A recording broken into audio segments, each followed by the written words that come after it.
บรรยากาศงามๆตามลำน้ำในช่วงหน้าหนาวสายลมที่พัดปิวเข้ามารู้สึกว่าหนาวๆเย็นๆแล้วล่ะพี่น้องกับ Amazing แหล่งท่องเที่ยวริมน้ำตามลำน้ำความสวยความงามนำพา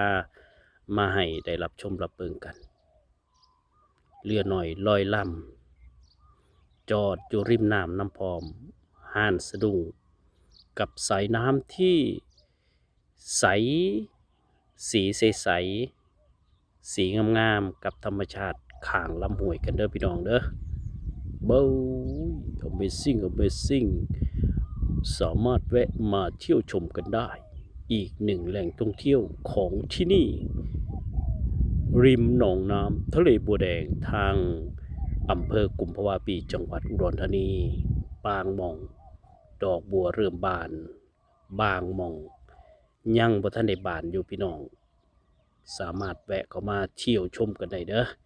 สำหรับผู้ที่ชื่นชอบธรรมชาติแบบนี้